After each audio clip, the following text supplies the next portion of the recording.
Hello, hello, hello. Welcome to another episode of the Lume Plotters. This is the end of the year episode. What do we do at the end of the year? Well, today is, for you guys, if you're listening to it on the day it comes out, December 26th, I believe. And for that reason, we decided it was appropriate to Merry Christmas, day after. It's Boxing Day for the Canadians. Not quite sure what Boxing Day is, but I know it's where you in Canada. I don't know if put up the boxes or something. I don't know. Yeah, all the gifts that you got the day before, you have to throw away the boxes. Something along those lines. We're going to offend somebody. It's fine. You know, in Germany, we just call this the second day of Christmas. But what's the first day of Christmas? 25th. No, for us, it's, in Hungary, it's the 24th. That's Christmas Eve. That's when we actually have Holy Night, we call that, which is where we usually get the presents, the kids. You know, you can't wait, right? And then you visit family on the first and second and all of the stuff. So you get presents the entire 3 days. Yeah. But apparently Boxing Day is for the Brits and therefore the Canadians, New Zealanders, and Australians. Yeah. But it is considered the second day of Christmas. So one of the weirdest things actually in Germany as well, most of Germany, not all of it, but is that you only decorate, traditionally, you only decorate the Christmas tree on the 24th, right? So that means that then we've had ours up since November. Right. Yeah, that's what I'm saying. It's usually you have the tree, but then it's not decorated. Yeah. And then on that night, basically the kids have to be shushed out of the living room or so, and then the parents decorate the room, and then it's a dingle, dingle, dingle, a little bell is being rang, and then everybody can go into the living room, and the tree is lit and decorated, and the presents are there, and it's all, you are all in awe about all the beauty and the smells of the cooking and everything. It's just like, oh. Anyhow, so that's different nowadays in any case. Well, yeah. I just want to have a blow up Christmas tree. I just don't understand why would you do through all this work to have it up for 3 days? No, the funny thing is we then have the tree for longer, for a few weeks into January. Okay. It's the other way around. Because ours comes down January 1st, it's down. For us, it's the other way around. You have the tree longer sometimes for a longer period of time. Yeah. And anyhow. I just feel like it's a busy time. Now everything has changed. So, yeah, I wouldn't want to be doing this on Christmas Eve, right? But anyway, to each their own. Once again, what's the point of this? I guess to recap what we've gone through this year, what new watches came out, some notable new releases, but more importantly, how has our collection changed? What have we sold this year? What have we bought this year? So that's the plan. We're going to talk through all of this. Exactly. And this year was, I think, a very busy year in the general watch world. And also for myself, I think I have never had so many outgoings and incomings that I had this year. And none of that was properly planned. Yeah, it was just complete, opportunistic. But my God, so much has changed this year. We just made a list just before we hit the record button of what we actually went in and out of our collections. I'm assuming we're missing stuff as well, right? So don't, if you want to save yourself the headache, don't tabulate what you've sold like we did, because you're going to feel bad. Yes, I feel a bit bad. Some of the things, but you know what? The fun of some of these watches, I didn't even realize I had once. I looked just at them now and I saw a picture and I thought, oh, that was a lovely watch. Why did I sell it? And now, but I didn't really miss it either, right? Just when seeing it now, I think like, oh yeah, actually I had this watch and it was nice. So yeah, it was a right decision. Thinking about it. So, anyhow. Exactly. All right. So, why don't we get into it? So, first and foremost, if I told you what new watches came out in 2023, what do you actually remember? Yeah, the thing is remembering which really were this year or were becoming available this year. So sometimes that mixes in itself. The first couple of times you actually see the watches and are they released this year? But yeah, you're right. There's so many things came out this year, from the new Rolex announcements in the beginning of the year, right? The new Yardmaster in titanium, Rolex never made titanium watches before. The new IWC Ingenieur. Well, technically they did. Didn't they make that whatever deep sea challenge? Yes, wasn't that titanium? that's correct. That's and also that titanium. came before. Yeah, you're right. But I think that, I don't know if that was last year or if it just came out at the beginning of. Yeah, I think it was last year. But yeah, they did make a titanium watch, and always the deep sea always had a titanium case back. Yeah, correct. So they always fiddled with titanium. They just never really publicly announced it. Yeah, then we have the new IWC Ingenieur, which is still. Oh yeah, that was a big one. Then you also have one of the things I want to mention there is the Perpetual line. So Rolex Cult. The Cellini line, that it's gone, and now we have the Perpetual 1908 line. The Perpetual line, and the 1908 is the model, right? Which is weird. Yes, we still don't know why. First male model that has a movement with the new Siloxy hairspring. Their way of silicium sort of stuff, so completely amagnetic or something. Anyhow, so that was only done in a couple of other models before. So lots of changes for a company like Rolex, right? I think quite a lot of things. I think Parmigiani has completely revamped their design language with a new logo and stuff. Also pretty cool. I have no idea. Parmigiani Fleurier, I love them. I know who they are, but I don't mess with them too much. Oh yeah, they have the new logo, and then the new CEO took over, and I think he refreshed the whole appearance of it with minute changes, tiny changes, but they made all the difference. I think so much nicer now. Anyhow, lovely day. Then we had seen, of course, the puzzle dial, right? Oh yeah, the puzzle dial and the Rolex. celebration dial from Rolex. Yeah. So that is cool. Those were two neat ones. You remember I almost bought one for the wife, but that didn't pan out. Yeah, that was an interesting story that you had. Then we should mention AP started making their 1159 look not so shitty. I don't know if that was started this year or last year, but they got rid of those Daniel Wellington numerals, and now it's starting to look like a proper watch. Yeah. That was a big change. That is true. Then I think the new Calatravas came out. That was also quite controversial, right? The 6007. I love the 6000. I actually like them, but they were a bit controversial because they were too funky for the traditionalists of Patek Philippe. Anyhow, so many different releases. I was so much what we had, the Kermit, right, from Oris. The Kermit, I was just about to say the Oris Kermit. Yes, exactly. That was a cool one. Oh, we forgot to mention the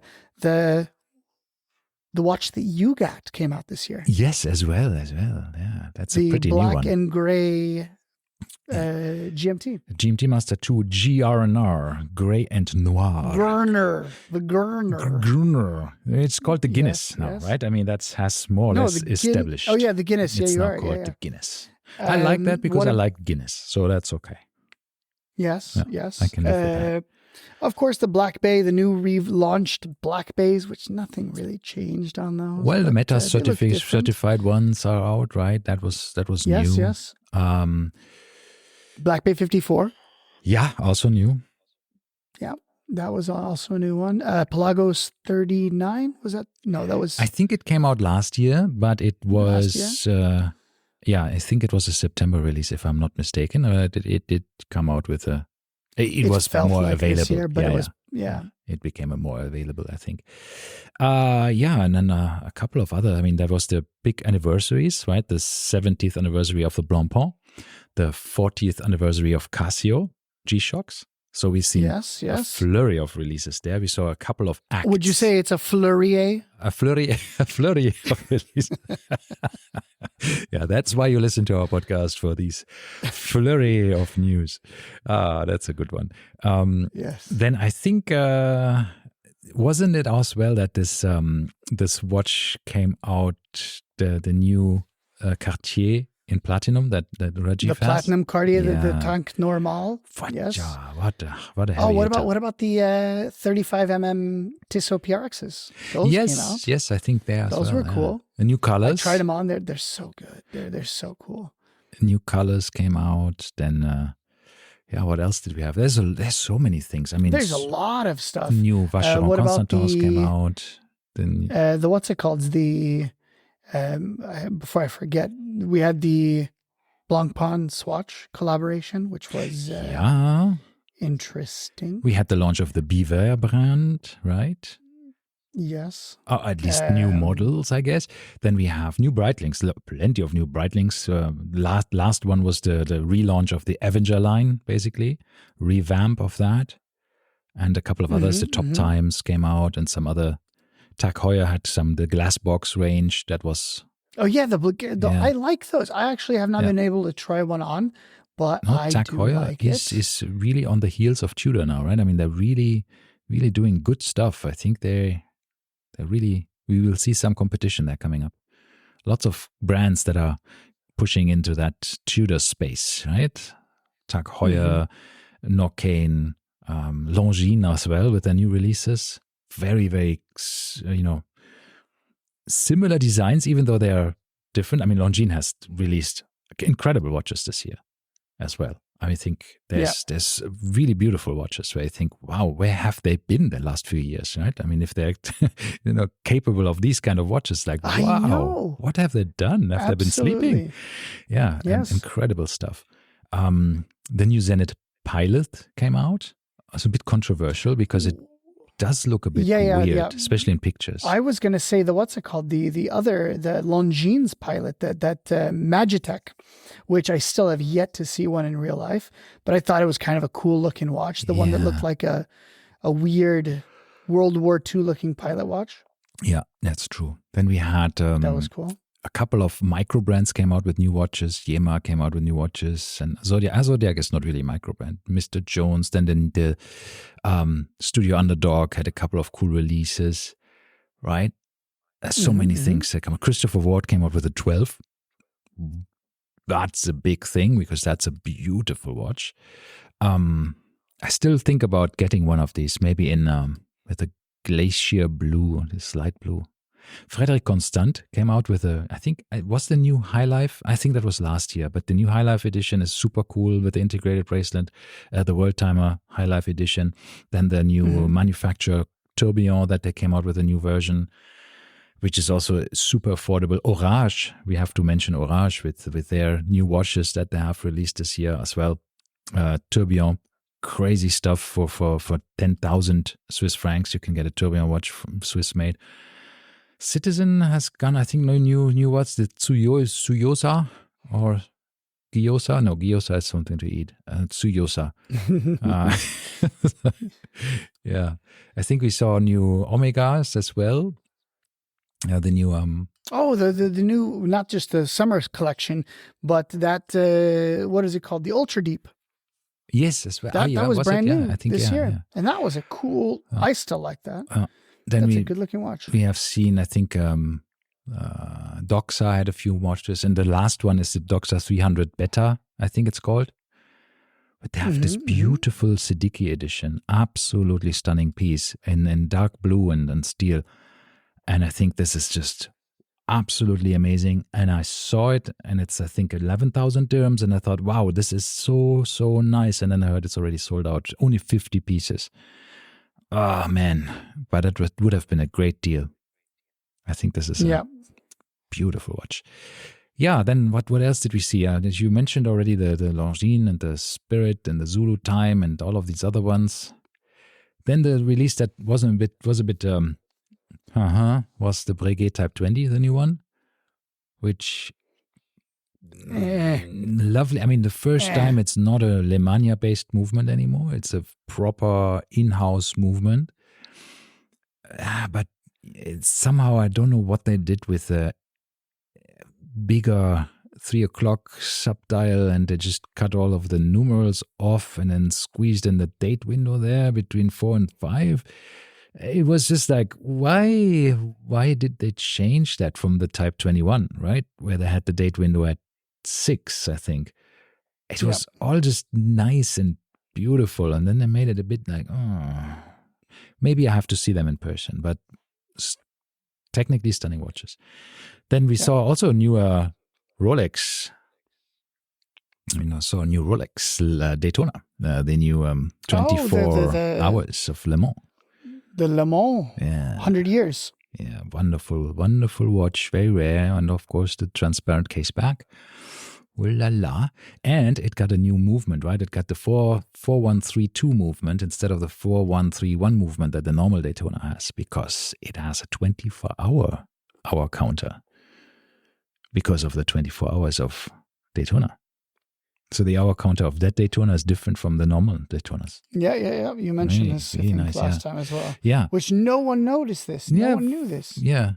Because I was wondering, which is super cool. Just why does it have a different movement number? Is this because of a transparent caseback? But I was told, no. Even the ones with the closed caseback are as nicely decorated as the ones with the transparent one, right? So they've always said this, though. I think Omega, for instance, with the Sapphire Sandwich, they are one of the few that will make a new or different movement or finish it differently if it's open or closed, which I think is kind of BS. Yeah. Why on earth are you going to make a Speedmaster this was back in the 1861 movement. Now, if you keep in mind, with the old references, we had 1861 and 1863. 63 was open, 61 was closed. However, the only difference was finishing. So it was finished nicer for the open caseback, but they rectified this with the 3861 movement. And in the 3861 movement now, regardless if you get the Sapphire Sandwich or if you get the closed caseback version, you're going to get the same movement with the same finishing. Mm-hmm. But the fact that they even did this for a while is kind of, it's kind of shitty. Yeah, it's kind of shitty. Come on, Omega. Come on. What are you doing? Exactly. Come on. Yeah, you're gonna spend I don't know how much money on a watch, and then you're gonna make a lesser watch just because somebody doesn't choose a display case back. Yeah, and these are the things where you where the Geneva seal, for example, comes in and says like you have to decorate every surface, right? It has to be finished, every surface. If anybody sees it or not, doesn't matter. Just because it's there. And that was the famous Steve Jobs quote, I think, right? When he said like, okay, it's like a carpenter who makes a cupboard for himself or a chest of drawers.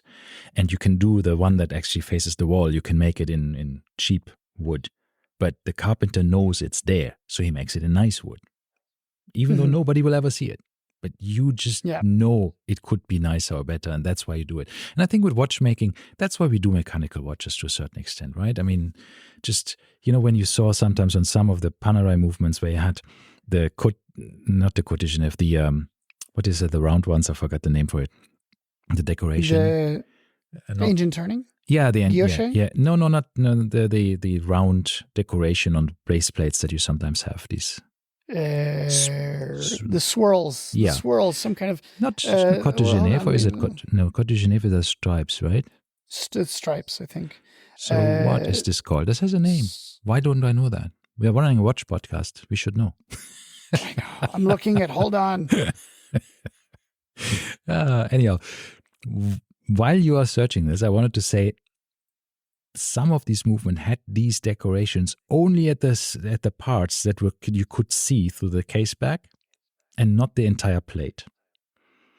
And so when you took the part out and you saw a deconstructed watch and you just saw the base plate with like 5 of these round things just in the area where you could actually see it, that is so sad. How much money is saved by just only doing 5 instead of like 20. Come on. So are you? The word you're looking for is perlage. Perlage. Ah, yeah, of course, perlage. However, guilloche and engine turning are very, very similar. Guilloche the machine is engine turning. They're using is guilloche and engine turning are the same. Yeah. Perlage is different, but essentially you can do so. For instance, on my Reverso base plate. Or not base plate, but the case itself underneath the rotating mechanism, I have this engine turned looking perlage. Correct. But it's not perlage. It's engine turned. So it looks like perlage, but it's not. So what the difference is, I have no idea. But usually they just put a little piece of metal that is differently, abrasive on it, and then just turn it around, and then they offset it a bit, and then do it again, and that's it. Mhm. And you do that by hand, and that's why it's always tiny bit different. You can do it with machines. I mean, this is like Omega does everything machine made, so it's not. It doesn't have to be made by hand, but you can. Yeah. Why are we talking about this? I don't know. I put us on a yes. Louis Vuitton tambour. What a stunning watch. Yes. Unfortunately, quite expensive, but my God, does it look beautiful. And they have completely revamped their entire offering, right? I mean, they're going now really deep in the... They're going big, yes. Jean Arnaud, right? Yeah, Jean Arnaud is the CEO yes, so he is going division, big in terms of... proper watchmaking. Just kind of, not just proper watchmaking, but kind of autorology and just transforming the entire brand. Yeah, they have got rid of all of these shitters, as Archie Luxury would say, and has really done a good job of elevating them. Then, of course, the collaboration with Reshepi. What an amazing watch. Then we had, of course, what else did we have? We had this only watch cancellation or postponement, which is was a bit sad. But it happened. We had a digital Tissot PRX, which I think we all want to rather forget. Oh, yeah, nobody cares about that.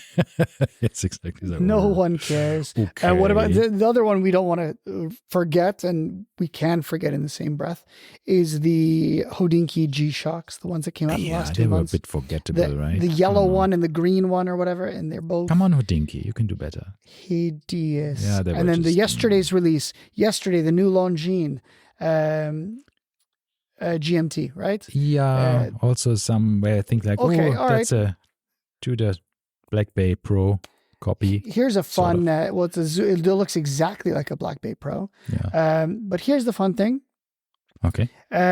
If this is, I haven't checked it, so this is new, but essentially, this released how many hours ago? Probably almost 15, 20 hours ago, right? Whoa. This was... Which one? What? The Hodinkee one you sent me. Was it? And I sent you. Oh. Yes, it was yesterday night.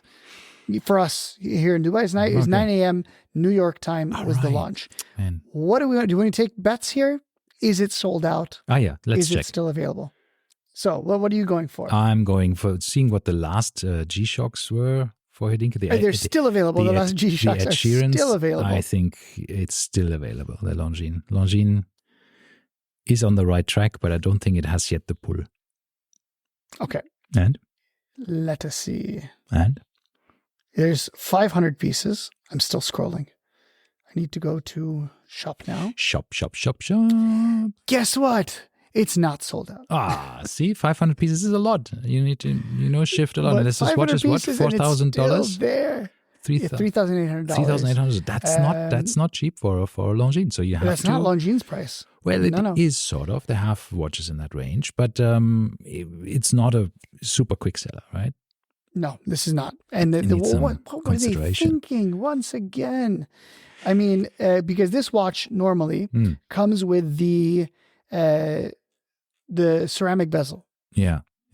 They removed it and made it stainless steel. Oh, yeah. Then they made the GMT hand yellow, orange yellow-ish, which now looks exactly like a vintage Explorer 2, which we already had a reissue of, which was the Black Bay Pro. Right. The Tudor Black Bay Pro, right? Correct. So this is literally like there couldn't be a more obvious copy of the Tudor Black Bay Pro. Yeah, it's just...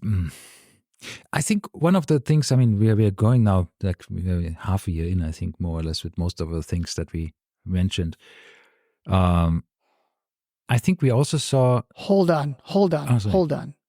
There's one thing that no one mentioned or saw. Did you know this? I don't know. What is this watch made out of? Uranium? It's grade 5 titanium. Oh, right. Yeah, it was titanium. I knew that. Longines did not make a No, I can't Zulu remember time in titanium. any titanium Longines watch. So this one's mind. okay. That kind of justifies the fact price, that they use grade 5, not the grade 2 that Tudor and everyone else is using. This is a but more. It doesn't really matter the grade, really. That is not price-wise. It's not a big once difference. again, we're getting it's more expensive. But grade 5 costs more to create. Yeah, but not much. Not by much, but still. But remember, the reason we're going to go into this titanium grades again, but the reason people use grade 2 is because it's easier to work on. Yeah, this is in any grade case. 5 is harder, therefore more difficult to work on, because I believe grade 5 is more chemically pure, right? I don't grade know. 2 is an alloy. You're the resident metallurgist. Why do I know this? Yeah. I have written an article. I knew all of this stuff once, but I must totally admit I forgot it. All the different, mixes of 904 versus 316 and steel versions and the different grades of titanium, and if they're easier to machine, easier to scratch, easier to. I knew all of this. I forgot it. I'm sorry. But you know what also happened this year? I think we saw the triple collaborations, which I think Tag Heuer started with the Tag Heuer X Rowing Blazers X Bamford edition of the Yacht Timer Carrera. Well, we've had triple collaborations where we had G-Shock X John Mayer X Hodinkee since 2019. Right, that's true, actually. So that was very long ago. But yes, I know what you're talking about. That was one example of this. We had a few more similar. But triple collaboration. But I thought the Hodinkee. Why do we need this? And I think that what's next is the Tag Heuer X Porsche X Rowing Blazers X Bamford X. X everyone. But Corona beer. What about what's it called? The one that we actually do like was the Grail watch, which was essentially Revolution magazine, right? So Grail watch X Resins X. What's his name? Was it Silverstein? No. Silverstein. Alan Silverstein. Yeah. Yes. That was. So that's a triple collaboration there as well. So quite a lot of stuff going on. Yeah. Then on Dubai Watch Week, you saw a lot of releases as well, right? Which was a bit surprising, I think. We saw like the Oris. Well, let's just say Dubai Watch Week happened this year, Yeah. which it's not going to happen next year. So that was cool. Correct. And we had the Oris laser. It was called the ProPilot laser. The laser. That's a very cool dial. Yeah. It is. So there was a few cool things that were released at Dubai Watch Week. Oh, by the way, what do you think? We never talked about this. What do you think about the new IWC Pilot's performance chronograph that looks a bit like an IWC had a baby with a Daytona, sort of with this bezel thing? Let me just say this. I was very excited when they made a big countdown on their website. And they're like, new IWC watch, like you've never seen before, blah, blah, blah. And then I saw this release and I thought to myself, this is stupid. You just put basically, I mean, okay, the bracelet is different. That's something that is relatively new for them. You look at this watch and it's an IWC. There's no mistaking it for anything else. But I have it here on the screen as in a very, very small format. And if you yes, it is an IWC thanks to the hands, I think, and the pushers and no crown guards and all of this stuff. And that's why I feel it just looks like we just so essentially it has an Ingenieur bracelet, right? Yes, and it has a ceramic Daytona bezel. Yeah, sort of. But everything else stayed the same. Yeah, sort of. Exactly. And if you get the AMG edition, it has AMG written in very, very big letters on the back. So I don't know. Or do they all have? Hold on. Do they all have AMG written on the back? No, I don't. Is there think only so. the AMG edition? No, I don't think so. I'm on their website right now, and it looks like they only have that. But I don't know. You're right. It is probably. I think it's just an AMG edition. Nonetheless, anyway, so that then of course more Seikos came out. I mean, a lot of whatever inspired Grand Seikos came out. Grand Seiko was a bit of a letdown, I think, this year for me. Because they cannot. No, because I think personally I was just over it. I couldn't stomach another inspired by the trees and the bushes of the Ikawachi Desert. Waves in the full moon at a winter night. And it's just like a bit too much, right? And I thought like, okay, how much more can you be inspired by the same stuff you see out of your one studio in Oshikinawa in whatever, right? And you think, yeah, come on. Yes. It's been there, done that, right? Let's get inspired by something else. Yeah. So, all right. But what else? I think that's enough. There's we've beaten this dead horse. Yeah. Reverso chronograph as well. Yes, and I was also in this Solar Odyssey, I think it was this year, right? This exhibition. Yes. And my God, I mean, this one new release that came out, what was this, a chronograph? Was it a chronograph? Yeah, not this. Oh my God, that was so nice. In rose gold, that a new rose gold version where I thought, I want it. And then I looked at the price and I thought, oh, that's too much. But then I still wanted it. And then until it actually was available, they increased the price by another 20% or something from the launch price. Yeah. Which is like, you launch a watch and say that's the price. And then when it becomes available, it's 20% more.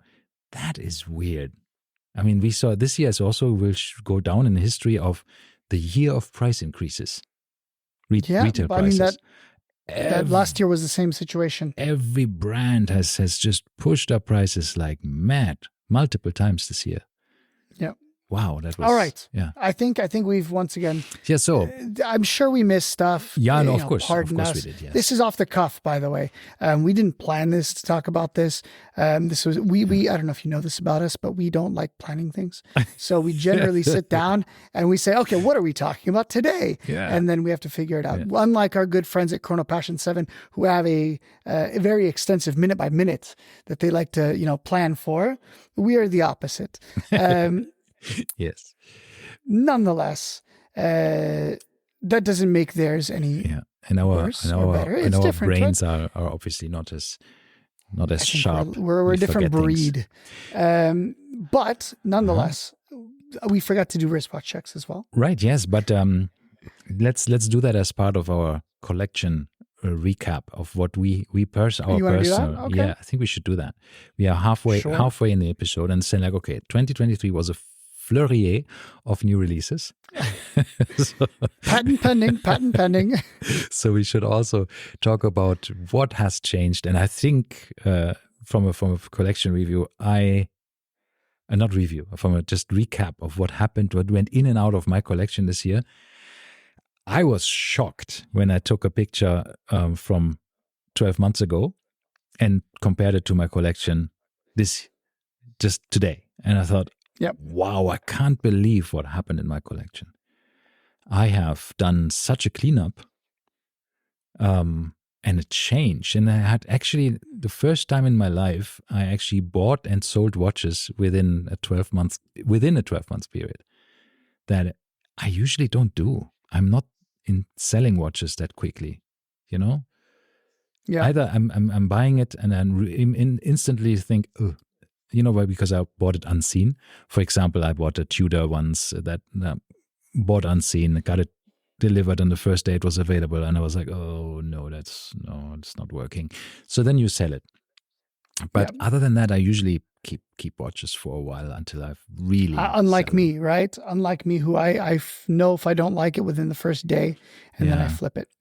Not flip it, but sell it. I should say, because I don't make money. See, one of the watches, and I'm just going with ahead, is, for example, the Zin U50 that I bought. Mm-hmm. That was a quick one. Beautiful watch. And I loved it. And I wore it like 20 times in like the 30 days I owned it. I wore it for 20 days. And I loved it. And then I sold it. And it surprised myself somehow. But I thought... You were done with it. Yeah, I really enjoyed the watch. And I thought like, I have experienced it now. But I didn't think it was... I have one of those in my list as well. I have one of those that I truly... I did not like it. Yeah. I just experienced it and I didn't need it anymore. Yeah, and don't need it in your collection. Sometimes but we'll talk about this. Two things, Okay. We'll talk about this in a moment. So let's get started. Let's do. Do you want to start with what you sold? Let's talk about this. Or how do we do this? No, I was going to say let's make this easier. Okay. Because it's going to be quicker. Okay. What did you buy that is still in your collection today? That was purchased in 2023. Okay, that's shorter. For me, it's only 2 things. Okay. For me, it's only 2 things that stayed. Meanwhile, I have like 14 things that were sold. Okay. I think what I bought and what is still in my collection this year is the PRX in Glacier Blue. Mm-hmm. the PRX Powermatic 80 in Glacier Blue, is, of course, this is the new editions, basically, right? Well, obviously, have to be new editions because I bought and never sold. It's the Vacheron Constantin Overseas, which I am wearing right now. I forget about that one. Mm. You did buy that, yeah. Yeah. It's so cool. I really like nice, it. Yeah. Well, that partially because, of course, you sold your other Vacheron. Yeah. So Interesting story. we'll talk about that in the selling. I was in the boutique with this one and said, hey, I want to have a blue alligator strap or blue rubber strap. And I said, yeah, we have both of them, but not in your size. They're extra large. And extra large at Vacheron Constantin was really extra large, right? So I can't just ring it. So they said, and I told him about my bad experience in a different boutique. And I said, very sorry for that. And to compensate, I might get you a red rubber strap. And I was looking at him and thinking, why is that special? Right? I had no idea. When back home, I realized, a red rubber strap for the Vacheron Constantin Overseas is a very special thing because it goes for multiple of the retail price because it's rare. Even rarer is the orange one that only VVVVIPs get when you are a super customer. And I thought, is this really true? Is that true? Is the watch world, that crazy? I know this from John Mayer's Talking Watches when he mentioned he has 2 of the green straps for the Aquanaut. Oh yeah. That rubber strap goes for like $10,000 or something. It's just insane. It's absolutely nuts. Just and he said, I have 2 uncut straps. It's because once you cut it, the value is already less. Yeah, of course. Yeah, it's so sad, so crazy. Anyhow, so yeah, PRX Glacier Blue. I don't know how a red strap would look on that. By the way, it's a silver dial, so it could work, but it could go with anything, right? Then Vacheron Constantin Overseas, the 3rd generation. It's 1 year old. I mean, 1 year as in it's an August 2022 watch. So I bought it. Yeah. So my purchase was, of course, just last month. Then yours, it's new to you and new to me. Yes, that's of what course. matters. Yeah. Then I got the Blancpain Villeret Demi Savonnette Hunter caseback, the rose gold watch. Then I got the Breitling Super Ocean Arrow Hand from 2009 that I rebought. One of the rare times that I actually buy something that I really missed, that I sold last year, and I got it back this year. And I bought the Pelagos 39. And I still have it in the collection. That's it. That's all the watches that I bought and are still in the collection. I know. I'm the same way. I have 2 that I've bought and stayed. Oh, sorry. I completely forgot the Rolex GMT Master GRNR 126. The Gurner. The Gurner is still here. Yes. Yeah. Sorry. Yeah, now, so sorry. Not me. No, it's fine.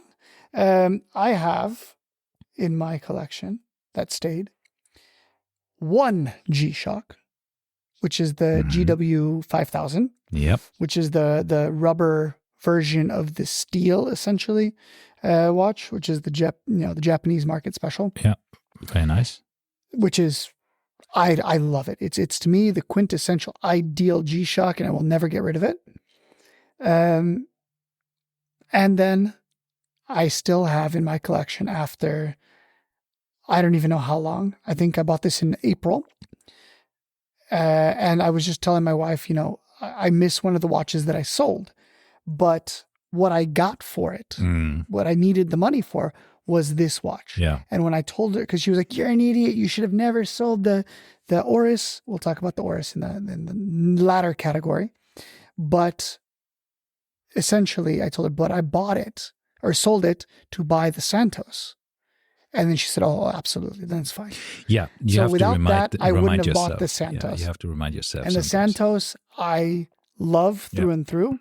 The Oris, I liked. And I miss. in retrospect, maybe I shouldn't have sold it, but I sold a number of watches at the time so I wouldn't have to put any cash into the Santos. Yes. But the problem was I got literally nothing for the Oris, and that's what makes it. This is the one thing that I really, I sold everything at the wrong time. Most of the end of the year was so bad. The prices were so down. I can't believe some of the watches, the prices I had to sell them for.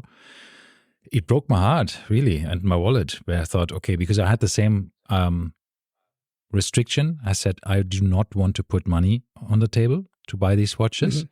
So that's why I had to really tabula rasa and get stuff out. And the prices that I got, in a lot of the cases, I mean, I think mostly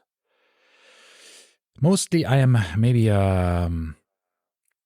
I would say I am plus minus zero, because some got a bit more than I paid for, some ridiculously amounts less, sometimes 50% less as what I paid for, which is insane. I mean, Zenith, as an example, here. Good for you. I lost money on everything. In this market, I couldn't believe of how little you get for that watch, which we really need to sell it, right?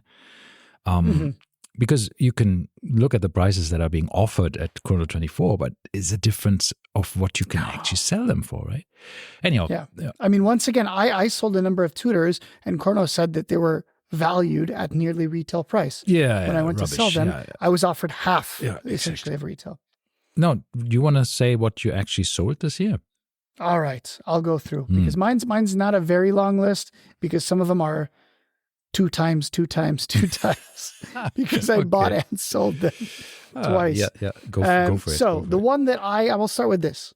This is the one watch that is my Zin, so to speak. Yeah. As you said, I wanted it. I wanted to experience it. I had it for a few months, and I sold it, and I got exactly what I paid for it back. Yeah. And I missed nothing. So my issue was, this was, by the way, the Seiko SKX 007. This was the Japanese version. I essentially bought it for, I don't know, like 900 dirhams. Yeah. And I sold it for, I think, 1,100. But I, in the meantime, picked up the Jubilee bracelet, which cost 200. Yeah. So it was exactly a wash. I liked it. It was super cool. I wore it. But then, of course, at that time, you start thinking, I don't need it. I mean, it's not doing me any, it's a fantastic watch, I have to say. Mine was extremely accurate. It held good time. I know there's some hit and misses there, but ultimately I didn't need it. And for 1,000 dirhams, I wanted it to go to someone that could appreciate it and use it. So that was my first one. And that's one that I look back on and say, like, there was no reason why I sold it, except for the fact that I just didn't need it, but I liked it. Yeah.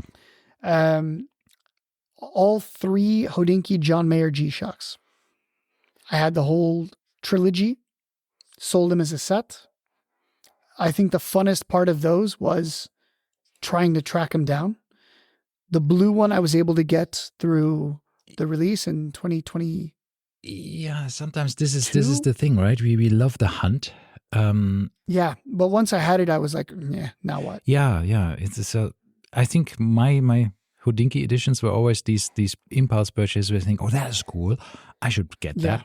And it's then, only $200. Yeah, and then it's in the drawer, and you have literally worn it maybe once, and you think, why did I buy this really, right? I mean, you're not going to wear these watches when you. I mean, there's some watches that you buy that are $10 and you wear, but then there's some. Sorry. I got my GW 5000, which was the same price point as all 3 of these limited editions. Yeah. It doesn't say limited edition. It's not a limited edition. It's a totally standard piece. Yeah. And I like it way more than any of these collaborations. Yeah, it's you should just buy with sleep over everything. All of these limited edition where you have to just buy now because it will be sold out in 5 minutes. Yeah. They just very often make you just do silly things. So FOMO, moving on. FOMO. We're replacing FOMO with YOMO, right? The joy of missing out. Sometimes you feel happy to not buy something. Yes. All right. 2 times the same watch. The G-Shock metal square, the silver one. Yeah. I bought it, sold it, wore it. I liked it. A part of me regrets it and wants another one. You listeners may remember I did buy one, and then it had some issue with the display. It was flickering, so I had to return it. But essentially, I'm still on the hunt for a good deal on that. We will see. When Amazon had a good deal for a while, and then 1,700 dirhams, which I thought was a fantastic deal, but then it went away. Now it's back up to 2,500. So I'm just sitting and waiting. We'll see what happens with that one. Of course, the one that I had, that I sold, that I had for the longest amount of time, I would say the only thing that I considered in my permanent collection was my Tudor Black Bay 58 Blue. Yeah. That went in addition to that Oris, which I'll mention in a moment, to buy the Cartier Santos. So essentially my Santos was the replacement for the Black Bay 58 Blue. Yeah. I did have a Pelagos 39 for a brief period of time. I don't know how I feel about it. I know you love yours. I'm on the fence. Yeah, it's my, yeah. The reason I'm on the fence is I would like something a little bit more special. Remember, I have my Submariner, speaking of, that is what I'm wearing today. So my Submariner 114060. For me, it's just like, as I said before, the Pelagos 39 really killed my desire to get a Submariner. So I think when you have a Submariner, you don't need the Pelagos 39. But if it was blue, I would want it. Yeah, maybe. Yeah, that's a good point. But so that's what the issue is. It's a fantastic watch. It's the color. I already have the sub in black, so I don't need another black ceramic diver. Ceramic bezel, I should say. By the way, did you see what I did to my sub? Yeah, you put a Bark and Jack NATO strap on it. No, not Bark and Jack. It's a Miltat strap code. Miltat. Okay. Sorry, Adrian. I just ordered another one, by the way. Yeah. No, Adrian does these seat called straps? These seat belts. Yeah. I hate seat belt. Like the texture of it, like it makes my teeth cringe. You know, I like it. I don't know. You get these weird phobias from materials, and that one is one of mine. I like it. I like it. The back of my teeth hurt from it. Oh, so bad. I like it. But this one is a regular, proper, crappy $12, I think it is. I just ordered the red, white, and blue striped one. They call it the French flag, but to me, it's the American flag. So I did get that. That's incoming. It should be here this week. So that's a fun one. Okay. All right. What else? FXD, Pelagos FXD, 2 times. The MN21. Came and went 2 times. 2 times. The first time I didn't lose money on it. I actually sold it for or maybe I got 1,000 dirhams more. The second time I lost 1,000 dirhams. So in that case, I end up being a wash with the 2 averaging out. But the FXD, I went today to the boutique. I tried on the new U.S. military, U.S. Navy FXD, the black dial. Super cool watch. I mean, the bezel action is amazing on those. So I really do like them. If they were to make an FXD in a 39 millimeter with a 20 millimeter NATO, that is my dream watch. Right. I've established that is what I would like Tudor to make, but they're not going to. No. All right. What else did I sell 2 times? So essentially, once again, keep in mind, guys, I bought and sold the G-Shock metal square twice. I bought and sold the Pelagos FXD twice, and I bought and sold the the Black Bay 54 2 times. Yeah. So I have had 2, which is funny because it just came out in March of this year. Yeah. So within that time, within, I don't know, 6 months, I've had it twice. Yeah. And I still like it. I was watching a YouTube video. You guys, I can't tell you what the name of the YouTube video was, but you can kind of search for it. And it was a watchmaker and I was like, this is it. This is what should have been done in the first place. He swapped out the hour hand to the Mercedes hour hand and swapped out the crown to the big crown that was originally on the 1954 subs. So he basically created a 1-to-1 re-edition of the original sub, Tudor sub. So it had the circle dials, right? Because the issue that we have is why have a snowflake hand if you don't have the square markers? That only works if you have both, like on the Pelagos. So if you have circle markers, you should have a circle hour hand. Yeah, these are people who have issues. Mentally, yes. Yeah. But I also had the issue with the rose crown on the logo, on the rose logo on the crown, and then the shield on the dial. I said, why would they use both? Why couldn't they just be consistent? This guy swapped it out for a Rolex crown, a period correct Rolex crown. And that, when it was done, was absolutely fantastic. It looked amazing. So I don't know if he's doing it for other people, if you can send him your Black Bay 54 and he can mod it for you, but it's super cool. All right. So that's 2 times that one as well. Then the last are my Hodinkis, more Hodinkis, I should say. I sold my Hodinki Oris. This is the Divers 65. The first one that they came out with the manual wine Salida movement, the Ghost, as it's known. I miss it. I miss it really bad. I'm searching. I have an eBay search set up for this. Yeah, we'll maybe like it comes in. Maybe it comes in. I was looking for my Super Ocean as well for a long time. So yeah, maybe you're lucky. Just create a saved search in eBay, and then you get a ping anytime it comes in. I mean, there's only 250 in the world, so I don't think it's going to be that frequent for the Oris. I did have the Hodinkee Hamilton Khaki Field Mechanical. Yep. That's all I can say. Me. I did have a regular Hamilton Khaki as well. Me. The standard one, also meh. Same watch, essentially a 38 millimeter. And then lastly, I know it's something that you also sold last year or this year. I had both of the Timex Hodinkis.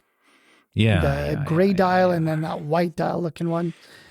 Also, I thought they looked so nice. I was like, this is such a good looking watch. It is. It is a good And then I got watch. it in my hand. I'm like, this is a piece of garbage. It is cheap, but well, that's the price point, right? And it's just like, these are the things like sometimes where you think, yeah, but I bought them on eBay for more than retail. Okay. Well, that was my issue. I did not. Yeah. But it's slightly more. It wasn't much more, but I think it was, a couple dollars more than retail, and it was used. All right. Okay. That's quite Ralph, a lot, but I can beat that. I didn't add it up, but I can beat that. So let's start with the heavy hitters that are sold this year. Sky Dweller two-tone, black dial, Jubilee bracelet, Explorer 2, then the Black Bay GMT steel and gold, then the Zenith DeFi 21 El Primero's titanium solid dial Panda, then the Tudor Harrods, the Tudor 58 Black Bay 58 blue, the Vacheron Constantin 56, Omega Seamaster 300 meter diver two-tone, the Panerai Radiomir, what was it? Base logo 380. The Longines Master Collection Moonface, then the normal Tudor Black Bay GMT, then the Tudor Black Bay Bronze, the 58 bronze, then the Grand Seiko SBGE or R, I don't know what the number was, 283 GMT Spring Drive, 2 moon swatches, the IWC Portofino Chrono, the Zin U50, right, that are bought and sold, which we mentioned. Weirdly enough. Then I also sold the PRX, GSO PRX in dark blue, the Palmatic 80, and they have one Seiko SPB 149 and the Tissot Gentleman that are currently with a dealer going to auction eventually that didn't sell in the last auction. So I might take them back. I might do it in another auction. Let's see. But there's a lot of these watches going out. Then I sold a lot of these Casioks, right? I think I only have one left, the current one in plastic, the black one with the Bluetooth and solar, which I think is amazing, and I'll keep that because that's the black and gray, right? Yeah, Correct. Which I think, by the way, that if you'd say Casio, that is the epitome of the perfect Casio. Because why? It's positive dial or positive LED. If you go for the black one without the Bluetooth, it's only available in the negative display.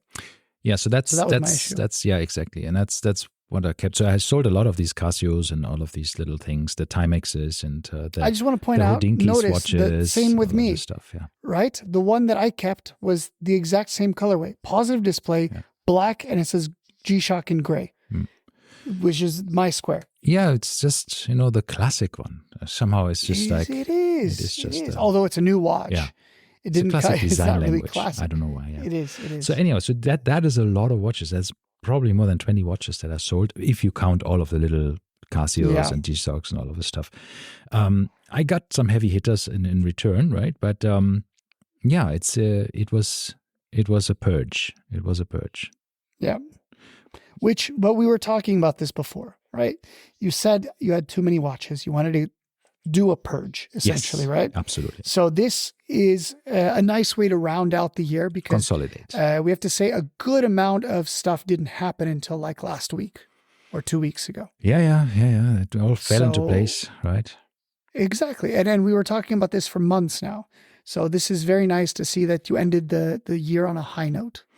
Totally. And I'm on one hand, I'm a bit sad because some of the watches I really liked, but they needed to go because I wanted to have the other ones, the new one coming in. But on the other hand, I'm still bonding with the new ones, right? You still have to start wearing them and they're coming into your, you really connect with them a bit more. I haven't had any experience with, for example, the Vacheron Constantin Overseas. I loved my Vacheron Constantin 56. I really loved that watch. And the only reason I wanted to sell this was actually to eventually get the Overseas. And that's why I sold it, because I thought at some stage I get the Overseas. But I didn't buy the Overseas for this watch. I actually bought the Blancpain for it, the Villeret Demi Savonnette, because I just fell in love with it. Because such a beautiful watch. That's a $30,000 watch, and I got it for, in exchange basically for the Vacheron Constantin, which is not a $30,000 watch. So it's just like, right? There was just an opportunity there. But then I got, just a few weeks later, I got the Vacheron Constantin Overseas. And I was like, wow, this just fell into place. But it was perfectly. So funny because I was like, you're going to miss it. You always talk about the Vacheron. Yes. And I told you the only thing I would replace it with would be an Overseas. Yes. And that's kind of, I was like, it's a bummer to get a Blancpain back for it. I understand that horologically the Blancpain is the better watch. Jean-Claude Biver kissed it. Yes. So now it is priceless. But the fact that 1 week later you got the silver dial Overseas, I think it just worked out. And it all fell, again, nothing of that was planned. I saw it. The watch was actually going, I was inquiring at the pre-owned dealer, and I was saying like, hey, what about the Vacheron? Can I see it? And I said, oh no, it's just with the driver because it wasn't sold in the auction, it's being driven back to the owner. And I said, oh, well, that's a shame. And I said, oh, let me check. And the driver hadn't left yet, so the watch came back. I looked at it. We talked about, hey, what about if I trade in this and trade in that? And they said, yeah, let's do it. And that's it. It was like a spur of the moment decision, right? Within 1 hour, I had a Vacheron Constantin on my wrist, and I was like, "Wow, that's cool."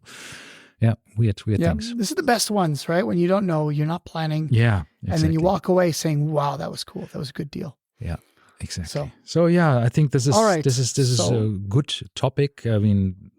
Consolidating sometimes or just letting go of things. Because right now as well, the prices are so low that, do I miss the Black Bay 58 in blue? Sometimes. I think, that's a lovely watch. I do not miss it at all. But I think if Tudor needs to figure out with these what they're doing. Is it a vintage watch? Is it a modern watch? Figure it out. My point was, if I really, really want it back, now is the time when you can get it dirt cheap, pre-owned. Yes. Right? So that's my point. It's like no problem of rebuying it. You don't buy it new, you buy it pre-owned and you get it for really a very good price because there's so many available. So that's why I thought if I really, really miss it, it's relatively easy to replace again. Yeah. Like most of the watches I sold. It's not hard to get them again. Probably even cheaper than not what I sold them for, but cheaper for what they were earlier. Yeah. Correct. Yeah. So what's coming next year for you? What are you chasing? What are you going to try to find? This is the very, very interesting thing is actually, Nothing. After Dubai Watch Week, I was so set that I will not buy the Vacheron Constantin overseas anymore. I was thinking, no, this is too pedestrian, too mainstream. I am now going because I spoke to all of these lovely people like Laurent Ferrier, the Christian Ferrier, and Benoit Mentian from Ressens, and Ming Tin and Recep Recepi, and I thought, these independent watchmakers, these smaller brands, that's more me. That's these guys. They deserve to get my money, right? I thought you wanted a Moser Streamliner. Yeah, I would like to, but I still have the heritage, dual-time heritage, so I'm not. I have to sell this, I guess, if I would get the Streamliner. You'd sell. But my wife Mosers? tells me that the Streamliner is horrible and ugly and boring, and I'm thinking like, no, it's beautiful and organic and cool. Yeah. And my friend of mine has just got one, the chronograph, the blue one, and he says like, I can't take it off, right? So yeah, and I understand why. So I wore it for like half an hour when we met because he has the same wrist size as me, and I was like, this is lovely, it's lovely, but not yet sure if I really, really wanted enough to pay that premium. And I don't think I want a chrono. I think I want the normal 300. I think so. I want the 39. Yeah. The only with thing the enamel dial. Yeah, the only thing, the price is just double the price of the other. Yeah. It's a little bit much. But it is lovely. It is lovely. But they will make a 39 mm with a regular dial. I hope so, yeah. Lume blue dial, and it's going to be fantastic. Yeah, I think they will. You won't be able to get it. Anyway. So what's next for you? Yeah. What am I looking forward to? Yeah. I know that I've been itching for another diver. I want another diver. Essentially, the two things that I want is another diver, most likely a Tudor. Tudor needs to make the watch that I want, which, as I mentioned, either a 39 millimeter FXD or maybe a blue Pelagos 39, or I should say, I miss my Oris Hodinkee limited edition. So I think I wouldn't buy the same one again, but they did make a forest green or olive green dial, black bezel version with the caliber 400, right? Which is the Oris's in-house movement. This is the one with a 5-day power reserve, 10-year warranty.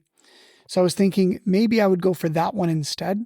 So I do want to get the Hodinkee Oris back because I think those were super cool watches. Yeah. That's my two that's on my list. And who knows? Who knows what limited editions will come our way in the future? That is true. Or what there might be new releases. Yeah, I also thought maybe for me, I was thinking about, now that I have only one Rolex, I thought maybe a second one, the Air King that you hate so much, or the just a normal Datejust, because I really like the Datejust 41. Actually, my friend George just bought one, a new Air King. He sent me a message on Instagram. He goes, look at what I just got. It was such a good deal. I think he paid $20,000 for it. No, it was 1 year old. Really? Yeah, it was an insane deal. And I was like, crazy. Yeah. But even at that price, I couldn't justify it. I like it because it's quirky, but that's me. And then then I thought maybe I really like the Frederic Constant Highliner World Timer. It's a beautiful watch with the integrated bracelet. Yeah, I really like it. And I also like a Christopher Ward 12 with the Glacier Blue dial. It's also really, really nice watch. But then, of course, these are not like this high caliber necessarily. I mean, that high price range, but I don't care, right? I mean, I'm just like in this, I'm now pretty happy with my collection, so I can buy what I like, which I always do. But I mean, you know what I mean? It's a bit like I just go for the ones that I like. I'm very happy about the watches I have at the moment. So I'm really very content. I'm ending this year on a note there saying, okay, I've experienced lovely watches. Some of them have been sold, and I will have shed a tear every now and then, but it's not as bad that I need to rebuy them. So yeah, it's all good. Happy. Yo. Happy. Yeah. All right. On that bombshell, let me mention a few things. Once again, check out our Instagram. Yeah. Tell us about your stuff. I mean, about your journey into 2023. Was it as roller coasty like ours? I mean, it was insane Message for us on Instagram. Yeah. Let us know what you've bought, what you've sold, what you've regretted. Exactly. We have an episode coming out about regrets. At some point, we will talk about some of our. We already did it. No, we already did that one. Yeah, right? I think we have. We did the regrets. Yeah. We did that. Yeah.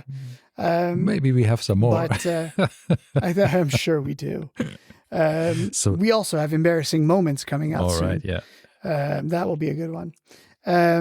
But message us. Also, I restructured the YouTube page just now.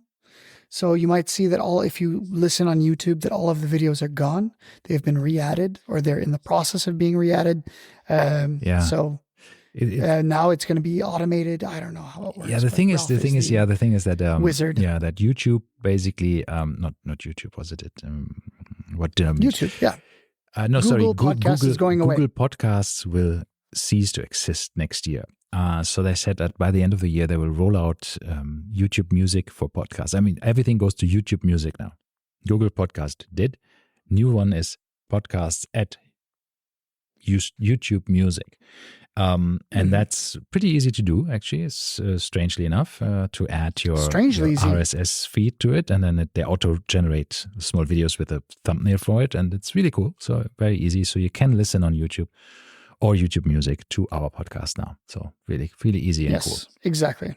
So before I had to transform the audio file into an actual video file, and it was a pain. Yeah. But this is much, much simpler. I'm happy. And so thanks, Andy and Palm, for letting us know that this is going to happen. For letting us know, exactly. We didn't know. So, alrighty then. Anyway, thank you very much. All right. Yeah, thank you for your time. On that bombshell, it's time to end. Alrighty. See you next year. Yeah, see you next year for rocking 2024. Unless we happen to have a interview episode that comes out after this, which I'm looking at the calendar. We do. Probably. So see you then after that. Year, for the next proper episode, we should say. Exactly. For the next full-length episode. Alrighty. So bye-bye. Happy New Year. Happy New Year. Bye.